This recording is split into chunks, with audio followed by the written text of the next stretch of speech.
Good morning friends, this is Neetu Gupta, spiritual life coach and a spiritual healer. आज के video में मैं आपको हीलिंग के बारे में बताने जा रही हूँ। ये मैं एक डिटेल्ड वीडियो बना रही हूँ ताकि हीलिंग से रिलेटेड आपके सारे कॉन्सेप्ट्स मिथ्स दूर हो जाएं, आप समझ जाएं हीलिंग क्या है और किस तरीके के बदलाव ये आपकी ज़िंदगी में ला सकती है। इससे आप क्या एक्सपेक्ट कर सकते हैं और क्या नहीं। तो दोस्तों, जैसा कि आप जानते हैं कि हम सिर्फ शरीर नहीं हैं, हमारे पास एक माइंड भी है जो सोचता है, एक दिल भी है जो फील करता है, एक आत्मा भी है जो इवॉल्व होती है, जो सब कुछ ऑब्जर्व करती है। यानी कि इन चार रियलिटी से मिलकर हम बने हैं। इन चार में कहीं हार्मनी डिस्टर्ब होती है तो हमारे अंदर, हमारे शरीर में, हमारे सिस्टम में सब जगह प्रॉब्लम आनी स्टार्ट हो जाती है। अब ये जो चार रियलिटीज़ हैं, फिजिकल बॉडी तो आप सब जानते हैं, फिजिकल बॉडी की बीमारियों को भी आप जानते हैं। और अब क्योंकि थोड़ा सा एरा चेंज होता जा रहा है तो हम साइकोलॉजी को, माइंड को, इसको भी थोड़ा बहुत मानने लगे हैं कि अगर हम नेगेटिव सोचते हैं, अगर हमारे अंदर कोई चिंताएं चल रही हैं, हम टू मच इमोशनल है या इमोशंस को ठीक से डील नहीं करते या नेगेटिव इमोशंस को ज़्यादा एंटरटेन करते हैं, तो कहीं ना कहीं ये चीज़ें हमारे फिजिकल बॉडी के अंदर बीमारी की फॉर्म ले लेती हैं। इतना तो साइंस भी कहीं ना कहीं मानने लगी है, इसीलिए उसने एक साइकोसोमेटिक डिसीजेस की कैटेगरी को डिस्कवर करके हमें दिया है।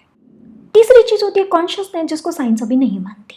ये जो कॉन्शियसनेस है ये आपकी चेतना है, यानी कि किस तरह से आप चीज़ों को, दुनिया को, अपने आप को, सबको समझते हैं। ये चेतना जितनी ज़्यादा आपकी शुद्ध होती है, अपनी आत्मा से कनेक्टेड होती है, उसी के हिसाब से आप जिंदगी के डिसीजंस लेते हैं, फीलिंग्स होती हैं आपकी, और उसी के हिसाब से आपका भौतिक शरीर होता है। एक एग्जाम्पल देकर मैं आपको समझाती हूँ, आपको क्लियर होगा। देखिए, एक व्यक्ति है जो इवॉल्व है, जिसने जीवन, मृत्यु, सुख दुख, इन सब के रहस्यों को जान लिया है। वो ये जान चुका है जीवन मृत्यु कुछ नहीं होता, मृत्यु तो सच है और किसी की मृत्यु के लिए दूसरा व्यक्ति जीना बंद नहीं कर सकता, because everyone is in their own unique journey. जब तक साथ है अच्छे से चलो, जब तक नहीं है तो ठीक है, जब बिछड़ना पड़े तो बिछड़ भी जाओ खुशी खुशी। तो उसके पास ये वाला ज्ञान है। उधर जो दूसरा व्यक्ति है उसके पास ये वाला ज्ञान नहीं है। वो एक साधारण मनुष्य है, एक साधारण कॉन्शियसनेस पर जीता है, वो इतना इवॉल्व नहीं है। उसके लिए सुख का मतलब है उसकी ज़िंदगी में सब कुछ होना, उसके रिश्तेदार होना, उनका प्यार होना, पैसा होना, ये सारी चीज़ें उसका सुख है। और अगर ये सब नहीं है तो दुख है। अगर किसी की मृत्यु हो गई तो वो उसके जीवन का बहुत बड़ा दुख है, शायद उसके बाद अब उसका जीना संभव नहीं है। तो ये उसकी अंडरस्टैंडिंग है, इसको हम बोलते हैं डिफरेंस ऑफ कॉन्शियसनेस। गेटिंग? अब क्या हुआ, दोनों की मृत्यु हुई, उनके लव्ड वन की। अब जो इवॉल्व था, ठीक है, कोई चीज़ हमारी ज़िंदगी से जा रही है जिसे हम प्यार करते हैं, तो थोड़ी तकलीफ होना तो नेचुरल है। उसने इस बात को अंडरस्टैंड किया, लेकिन फिर वो नॉर्मल रूटीन में आ गया। ओके, तो दूसरी तरफ जो दूसरा पर्सन है, अब उसको समझ नहीं थी, उसकी कॉन्शियसनेस लो थी, उसने इस चीज़ को एक्सेप्ट ही नहीं किया कि उसके लव्ड वन की डेथ हो गई है और क्यों हो गई है। उसको सबसे नाराज़गी है, भगवान से, अपने आप से, दुनिया से, इवन जो पर्सन गया है उसे छोड़कर, उससे भी उसको नाराज़गी है कि तुम मुझे अकेला छोड़कर चले क्यों गए जब हमने साथ में जीने मरने का वादा किया था। क्योंकि उसकी अज्ञानता है वो। अब क्या हो रहा है, वो इस चीज़ से बाहर नहीं आ रहा, वो इसी में अटका हुआ है, नेगेटिव सोचता है, चिंता पालता है, डिप्रेशन में रहता है। एज अ रिजल्ट मेंटली तो डिस्टर्ब हो गया, इमोशनली भी डिस्टर्ब हो गया, क्योंकि दुखी दुख आ गया उसके आसपास। कभी गिल्ट आ रहा है, मैं उसे बचा नहीं पाया, कभी फियर आ रहा है कि पता नहीं क्या हुआ, वो कहाँ चला गया, कभी दुख आ रहा है कि अब मैं कैसे जीऊँ उसके बिना, तो कभी कोई और नेगेटिव इमोशन। जब इन सब के अंदर वो एक लंबे समय तक रहता है और अभी भी कुछ नहीं कर रहा अपने लिए, तो क्या होगा। आपने बहुत से ऐसे लोगों को देखा होगा, अपने आसपास नज़र घुमा के देखिए, जो लोग इस तरीके की परिस्थितियों में जीते हैं, आप देखेंगे धीरे धीरे उनको बॉडी में जगह जगह पेन होने, सिस्टम्स में कोई प्रॉब्लम आनी ऑटोमेटिकली स्टार्ट हो जाती है। दैट मीन्स आपके एनर्जी ब्लॉकेजेस बन जाते हैं, जो अल्टीमेटली आपकी फिजिकल रियलिटी में आने स्टार्ट हो जाते हैं। तो ये तो हुई एक चीज़ हीलिंग के बारे में कि हीलिंग इन तीनों चारों लेवल पर एक साथ वर्क करती है। मेरा ऐसा मानना है कि आपकी ज़िंदगी की हर एक दुख, हर एक समस्या, हर एक बीमारी की जड़ जो है वो है आपकी कॉन्शियसनेस। जब ये गिर जाती है तो बीमारियाँ आती हैं, बंधन आते हैं, दुख आते हैं, तकलीफ़ें आती हैं, लिमिटेशंस आती हैं, ब्लॉकेजेस आते हैं, कार्मिक पैटर्न्स आते हैं। जब ये उठ जाती है तो इन सब से मुक्ति हो जाती है।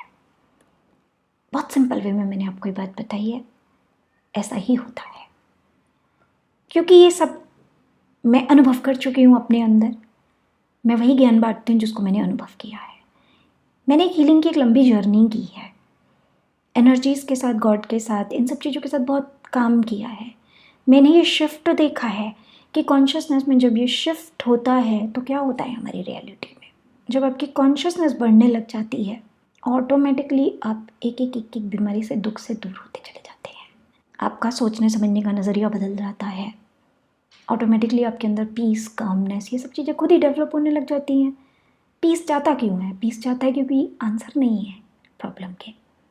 जब आंसर मिलने स्टार्ट हो जाते हैं जो कॉन्शियसनेस देती है तो फिर पीस अपने आप आ जाता है। गुस्से के कारण अपने आप ख़त्म हो जाती है, माफ़ी अपने आप आ जाती है सबके लिए। लो फीलिंग्स में रहना आप अपने आप बंद कर देते हैं जब आपको समझ आ जाता है कि मैं भी तो इस क्रिएशन का एक इम्पॉर्टेंट पार्ट हूँ। जब अपने आप से प्यार होता है तो बहुत सारी चीज़ें सुधर जाती है। तो दैट्स हीलिंग। ये सब चीज़ें इंटर रिलेटेड होती हैं। साइंस इनको इस तरह से नहीं समझता, वो सिर्फ फिजिकल बॉडी के कॉन्टेक्स्ट में बीमारी को अंडरस्टैंड करता है कि सिम्टम है तो बीमारी है, सिम्टम गायब तो बीमारी गायब। स्पिरिचुअलिटी में बीमारी को इस तरीके से नहीं समझा जाता। स्पिरिचुअलिटी में anything that is not in harmony with your divine self, with your divine nature, with your divine being, that is a disease. अब ये आपकी ज़िंदगी की कोई भी डिस्टर्बेंस हो सकती है, कोई सिचुएशन हो सकती है, कोई फिजिकल बॉडी की बीमारी भी हो सकती है, कोई मेंटल इमोशनल इलनेस भी हो सकती है। It can be anything. अगर मुझसे आप पूछें हीलिंग क्या है तो मैं तो एक शब्द में बोलूँगी, it is another name of liberation, मोक्ष। आप संसार से क्यों बंधे हैं? आप संसार से बंधे हैं इसलिए तो मोक्ष चाहते हैं, मुक्ति चाहते हैं। और आप संसार से इसलिए बंधे हैं क्योंकि ये बंधन आपने अज्ञानता में क्रिएट किया है। अब इन्होंने आपके सारे लेवल्स को डिस्टर्ब कर दिया है, आपकी सारी हार्मनी डिस्टर्ब हो चुकी है। जब आप वापस से हार्मनी में आ जाएंगे तो फिर से आपके सारे दुख, सारी तकलीफ़ें ख़त्म और आप फ्री हो जाएंगे। तो that is another name of liberation. जो चीज़ अगर इतने काम कर सकती है, मुक्ति दिला सकती है आपको दुखों से परमानेंटली, तो ऑब्वियस सी बात है वो काम करने में वक्त तो लेगी। ऐसा नहीं होता कि आपने पैरासीटामोल की तरह से पेन किलर लिया और आपका 2 मिनट में पेन गायब, 10 मिनट में, 5 मिनट में फीवर उतर गया और आपको लग रहा है मैं ठीक हो गया। डिप्रेस हुए, टेंशन में है, जा कर के अल्कोहल की 1 बॉटल कंज्यूम कर ली और अब विचार ही नहीं आ रहे और आपको लग रहा है हो गया अब मेरा काम। स्ट्रेस आया, स्मोक कर लिया 1 सिगरेट से और आपको लग रहा है हाँ now I am feeling relaxed. You are not feeling relaxed. आप एक चीज़ को ठीक करके दूसरे को खराब कर रहे हो। हीलिंग में ऐसा नहीं होता। हीलिंग में आपकी समझ ही बदल जाती है, आप अंदर से ही बदल जाते हो। It is an inner transformation. जब अंदर से बदल जाएंगे तो बाहर की चीज़ें तो आप ठीक कर ही लेते हैं। तो ऑब्वियस सी बात है अंदर से बदलने का जो प्रोसेस है वो 1, 2, 4 दिन का नहीं हो सकता। It takes time. तो उतना टाइम हमको हीलिंग को देना पड़ता है। तो थोड़ी पेशेंस हमको रखनी पड़ती है। आपने बहुत जन्म लगाए हैं अपने आप को इतना बीमार करने में, अपनी ज़िंदगी में इतने दुख लाने में। किसी और ने तो हमारे लिए कुछ नहीं किया, हम ही ने किया है सब कुछ। तो जब इतने लंबे समय से हमने अपने ऊपर कभी काम ही नहीं किया और आज करने जा रहे हैं तो definitely healing will take time. Healing का मतलब है divine harmony, coming back to your divine state. Healing का मतलब और बीमार करना नहीं है आपको। तो कई बार हमें समझ नहीं होती और हम अपनी अज्ञानता में हीलिंग से वो वाले रिजल्ट एक्सपेक्ट करने लगते हैं जो अल्टीमेटली हमारे लिए बेनिफिशियल नहीं है और हमें दुख देने वाले आगे जाकर।